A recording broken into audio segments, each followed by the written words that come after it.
Gary, the dust has settled on a crazy and chaotic night on Tuesday. We've all caught up on a bit of sleep. How are you and the lads feeling this morning ahead of the weekend?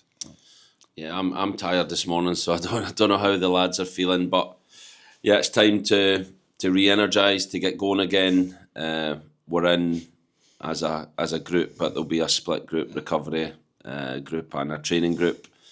Yeah, and the big thing for me is physically we get better, but mentally, emotionally we come back to normality. We get ready for a huge game of football on Saturday.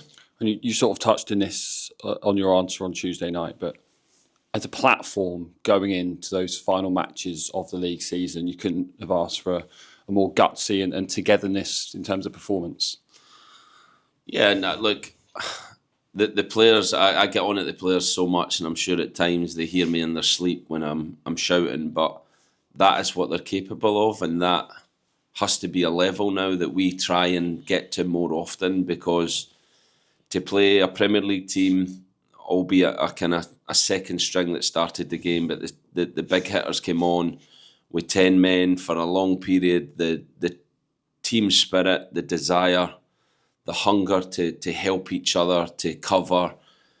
I don't think we'll ever have a team with Rhys Cole, Angus MacDonald and Elmari Niskanen as a back three, but nobody questioned it. They committed to it. We created two unbelievable chances in that period where we spoke about it before the game. We felt like we didn't want extra time, and probably Nottingham Forest wouldn't. And if we had the chance, we really go for the game. And obviously going to 10 men, that made it a little bit different. But we thought, let's do it, let's go for it.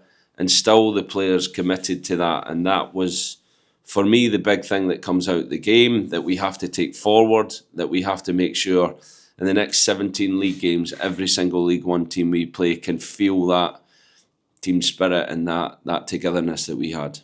And the support from the fans as well in this period towards the end of the season. That's kind of the benchmark we want to see from them as well. 90 minutes of just pure noise. Yeah, and they're important as well. We have, I don't know how many league games at home, but they're all massive league games that we need that energy, that togetherness, staying with the team in good and bad moments.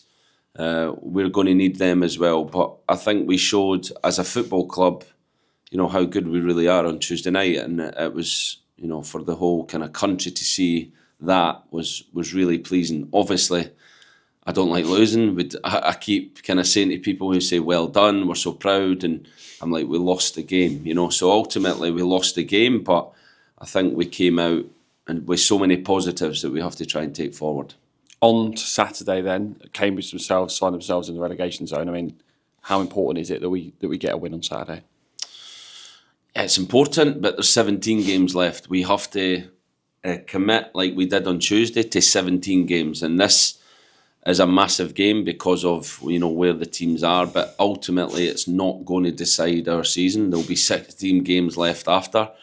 But we have to fight for every point like we fought to try and stay in the FA Cup. And that, if we get that level of performance, then I'm so excited for the next 17 games. I'm so excited to see what this group can achieve. And it starts today with the recovery, with the training. It starts tomorrow with the preparation. And then at 12:30, I'll get that right because I've just got it wrong. At 12:30, we will be ready to compete with Cambridge the same way we were on Tuesday.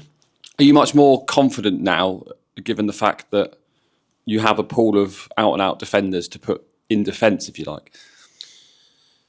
Yeah, I've never not been confident. I know at times this season our form has been up and down. I know at times our squad has been depleted, which makes it more difficult. But I know now we have, a competitive group. I know now we have a group that can achieve the levels we achieved on Tuesday. Now it's my job, the coach's job, to push them again, to try and achieve that 17 times. And if we do, then, like I said, we'll pick up a lot of points and have a lot to look forward to come the end of the season. And players are coming back from injury, of course. Great to see Rhys Cole get some first team minutes on Tuesday night as well. Yeah, great to see him out there. Playing in numerous different positions because of the situation we were in with 10 men, chasing the game, then trying to stay in the game. But great to have him back and great to have so many good players in training, and that seeing that competition last week in preparation for the game. I knew that the level had went up with the new boys that have come in, and that only showed in the performance. So the more players we can get back from injury and competing for a place, the better. And obviously Reece is one of them. And he'll say himself he's had a really difficult season. He's had to show real mental resilience, hasn't he? Yeah, he has, and he'll need to show it again. He's missed a penalty in an FA Cup, so I know how he feels with that. I can have a chat with him about that today, and that's life. The big thing for me is Reece is always someone who will step up to the plate, and he did it on Tuesday. It didn't work out, but he's got the resilience from his career, from where he's had to come from to get to here, to get over that and be a big part of what we do for the next 17 games. And is there anyone else that we're perhaps looking at in terms of injuries that might be close to return? Big Kev Mack trained on Tuesday. He'll probably not quite make it for Saturday, but be available full training next week. And yeah, that's the only one. Sonny Cox is training well, just didn't make the squad, but fully fit. And yeah, the others are pretty much long-term absentees who will be a number of weeks.